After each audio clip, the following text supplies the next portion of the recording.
I'm actually in utter disbelief because the lows keep on getting lower this season. We absolutely bottled this game today. We bottled this game at home against 19th place Burnley. 10 men Burnley, for God's sake. In that second half, Burnley beat us 2-1, secured a draw, and they were very unfortunate not to even win this game right in the end from Rodriguez hitting the crossbar from another set piece. I'm sorry, man, this Arsenalification of my football club, it pains me. It pains me to see this. And the ironic thing is, you're seeing this new current Arsenal adapting principles that you once saw from our football club, turning towards physicality. Players are aerially dominant that can win that first duel, that first tackle, that affect the game. We are a far cry from that. We are an absolute far cry from that. Listen, we have some talented individuals, and I'm stressing individuals because we aren't a team. We are not a team. The mad thing is, if you take any one of these individuals in our squad and place them in any other team in this league across Europe, you'll be seeing completely different performances, light year difference, but together, these men aren't it. They're not a team, and I'm sorry, this is where I have my frustrations around Mauricio Pochettino, because the lack of development we've seen under him since he's taken over is absolutely criminal. His teams constantly switch off after taking a lead. We're conceding at the start of the second half yet again from a wonder goal from Colin, and then after we make it 2-1, we literally concede in a space of less than 1 minute again. I mean, listen, us fans aren't stupid. We're not expecting to see football out of this world, tiki-taka, super counter-attack, absolute domination across all areas, no. But one thing you want to see as the season goes on is progress under your manager. And progress involves those minor details like what? A team that is focused on securing a lead, that has some tactical nous, that has that desire and responsibility and understanding and know-how on how to manage games. Something we have not displayed once this season. And every single time we score a goal, we have a lead to protect, we are instantly conceding. It was comical against Burnley today. Comical, the timing in which they equalised in that second half. Oh my God, you're not seeing improvements in small things like attacking patterns of play until Raheem Sterling came on second half. I was just thinking, my God, this is the best we can do against 10 men Burnley at home, where everything is in front of opposition defences, and you're relying on Enzo Fernandez and co to play these eye-of-the-needle passes between like 3-4 Burnley players. So like Nico or Gallagher or anyone can receive on the half-turn and force what? You're not going to win games playing this type of football. And the fact that as we're getting closer to this season's end, this is all we can muster. This is all we can show for things. Pochettino has made us even more open to try and get goals, but for what? For me, it's an absolute disgrace, and it's getting boring, embarrassing, and I'm sorry, you don't need to waste 1 year of a season to develop. It doesn't take a year to develop ideas. I'm sorry, it don't take a year. It doesn't. We've wasted a season, because I keep saying, what do we take forward from this season into next season? We take nothing. So 2 years under this new ownership and this rebuilding of our team, we go back to square one yet again next season. We're far behind our rivals who are already like in the third year and the second year of their development and their plans right now, and it's not good enough. And I think to myself, what does this actually come down to? It feels like it's failure across the board. It's collective failure. It's not even all on Pochettino. It's also on some of these players. I feel like maybe we made things worse by just buying so much inexperience to play around each other. There's no experience that can shape these guys, help these players on the field. There's too much of these youngers who have the same mentality on the field together, and it can be a bit painful to watch. Naivety. It's that naivety which is very painful. I mean, Burnley, they absolutely cooked us the first 10 minutes of this game. They had 68% possession, peppering us with shots as well. You're thinking to yourself, when the hell are we going to wake up and start to make something happen? The fact that we can't stem the tide when teams apply the pressure. It's not the first time you've seen this. I think one of the classic examples this season was Luton Town, the final 15 minutes, but they could have won that game in that period. One of the most dominant spells by any team this season, but we've constantly fell under these traps. We've not seen any reaction. We've not seen any solutions from Pochettino to, if he understands, yes, my team are young and naive, what are you doing as a manager to help stem these types of tides? Absolutely nothing.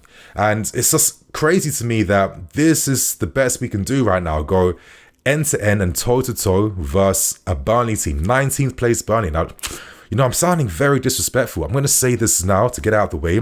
Massive respect goes to Burnley for their approach, because let's keep things real. When they got a man sent off for that penalty, it's one of the softest penalties of this season. To get a second yard and a penalty is absolute nonsense. And yet again, this is the type of luck we get from these moments where how many results have we got from having an additional man on the field, or because we got a penalty, or because the opposition player got sent off? Imagine if these moments never came. We'd be lower down the table based on performances, because these performances do not lead to results. They do not lead to wins. And it's just absolutely diabolical that this is all we can show for this season. And it's basically April now. It is essentially April now. The season is ending very soon. And as I'm saying, I don't see what we take from this season to next. It's going to be another rebuild. And honestly, I'm sick and tired of it right now. It's not good enough. But I think if there's one player that is just, saved our season, I feel like it's not even Cole Palmer anymore. It's Cole Palmer FC, because this guy, I think it's now 20 goals and assist contributions for the season. Without any of his involvement, without this guy's IQ, without his creativity, without his teamwork, without his match-winning ability as well too, we would be nowhere. Because let's keep it very, very real. Who comes close to Palmer in terms of goals and assists this season? Imagine if he was not in the team. Who creates those assists? Who scores those goals off of Cole Palmer? Absolutely no one. We'd be further down. And you know what? I feel like Cole Palmer's individual performances this season, and I'm not saying this as he's a guy that plays for himself, absolutely not, but the fact that he is just by far clearest our best player in this team, in my opinion, I know it might sound mad, but I'm starting to feel like everyone else should really be hanging their heads in shame right now, because it don't look good for the rest of the team. That is literally a Cole Palmer FC job every single game this season, and no one comes close to his output and his productivity, his efficiency in game, and it's not a good look for the rest of the squad. It's crazy. 2 goals from Cole Palmer. Beautiful Paneka penalty, and I think that penalty sums up this kid's class, right? I mean, you're waiting like 5 minutes before the penalty can actually be taken. Lesser players, you know what I mean? You're feeling the pressure of the season, the expectations of the fans, the build up. You're waiting for your moments to come. You're in your head more than you want to be. Cole Palmer ain't. I'm sure Cole Palmer was just thinking about, what you watched on TV last night, or thinking about, some girl he's texting. I don't know what these young ballers are doing, yeah? But all I know was that he was not thinking about any pressure whatsoever when he stepped up to finally take that pen.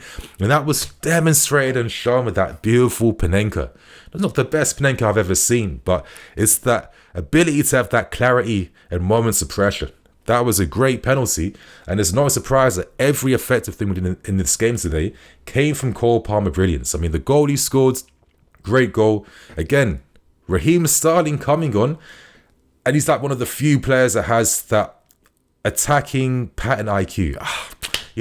Sometimes like being like a fan, like when I can see what I want to describe, but then I can't fully describe it effectively, it's annoying. So I'm really hoping you guys get it. But when Raheem Sterling came on, you're seeing the positions he's taking up. He's close to teammates. He's ready for 1-2s. He's like behind like the opposition midfield player, getting ready to make a run in behind. And it's no surprise when he came on, there was a little bit of something extra in attack, and it culminated in that nice, brilliant play between him and Cole Palmer, where Raheem Sterling's back flick from receiving a pass, Menzo Fernandez goes in the direction of Cole Palmer. First time finish. He was peppering the goal all game today, and it's no surprise that he got his rewards in the end.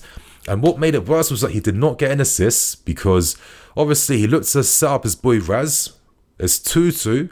And I'm sorry, Raheem Sterling, that's one of the misses of the season for me personally, because how are you not scoring that with your heads? You're absolutely unmarked. The keeper ain't near you whatsoever. That has to be a goal in those moments. I'm sorry. You came from Man City. You understand the standards. If you missed that under Pep, I'd imagine this ball guy would not let you rest at all for the entire month. You know what I mean? It's just the fact that, these moments work against us. I know the XG will say we had like 3.74, like 4 opportunities to score compared to Burnley's 1 point something, whatever. We had our moments, we hit the post, cool. But it's just the fact that for me, we cannot play a consistent 90-minute game where we can have any pure sense of control whatsoever. That for me is just absolutely diabolical. 10 men Burnley. In that second half, they beat us with 10 men, 2-1. We scored our goal at the end of the first half. Imagine if this was like 11-11. It's not the first time where we've taken advantage of teams who were down to 10 men and fortune was on our side. Fortune's been on our side. This is why we are mid-table right now. But I just think to myself, is this the best we could do? You're seeing the comical errors. I mean, even the equaliser, I think Petrovic, listen, it's his first time in the Premier League. He started quite late. I'm not going to be too harsh. We should have bought a world-class keeper. Yeah, probably. But we don't have that money where we can splash 80 mil here or there. And maybe we could have had that money if we didn't decide to sack anyone and everyone that had any previous ties to our football club and then wasted the money elsewhere. And I'm sorry, I always will feel this. Your players like your Hudson-Odois, your Mounts, your Loftus-Cheeks, even like certain other experienced guys like your Kantés and Kos, you cannot tell me, and you're watching me right now, that we would be far below where we are currently this season if we had most of our old players. At least with these old guys, they had understandings of each other's game. They had that experience, that money that we didn't have to waste on so much youth players all at once. We could have kept what we had, maximized it, and used the money more efficiently on signing those proper top class players that cost you those big boy wages. That is the difference, because I think realistically, as I keep stressing, it's the second season in a row where we take no lessons into the future. We go back again square one for next season, and I just don't have any confidence that we'll be getting Champions League or European football anytime soon, because we are just too naive. We are just too easy to play against. We're conceding goals left, right and centre. I mean, by God, we only beat Leicester again. We're only going through into the semi-finals of the FA Cup because they went down to 10 men, yet they scored 2 goals against us. And it's no surprise why we concede. The team just switched off defensively. They're naive. They don't pressure opponents. They don't hunt in packs.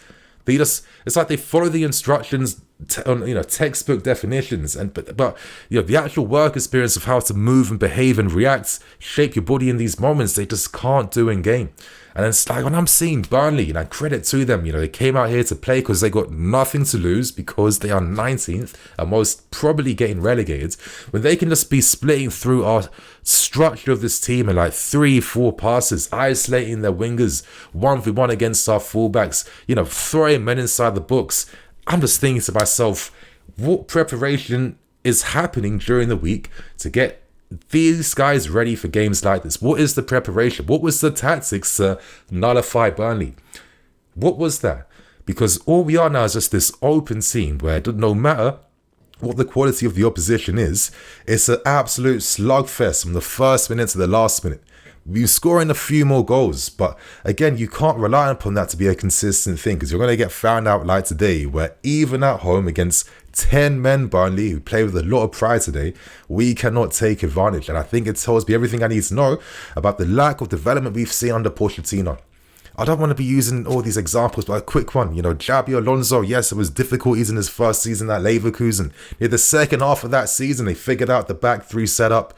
They knew the changes to make to improve. And already from that period last season, at the end of second half of that season, there was implementation in place for what type of team Alonso was creating, yeah? And that's why Leverkusen are doing what they're doing. I'm just thinking to myself, what have you seen under Pochettino? Listen, we've had injuries. I don't even care about them. What have we seen in terms of development of ideas? It's looking like last season, a yo-yo of ideas.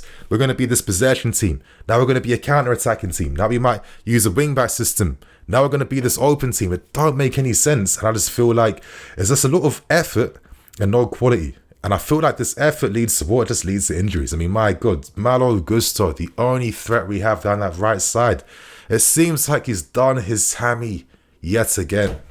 My lords, it's an absolute joke.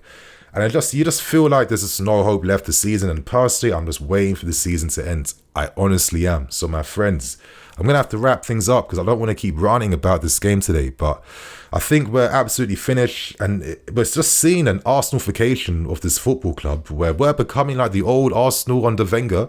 And now Arsenal becoming like the Chelsea that we used to be. And yeah, nothing is making sense no more. So I'm Nini FC. This is Blue Lions TV. See you guys later. Cool.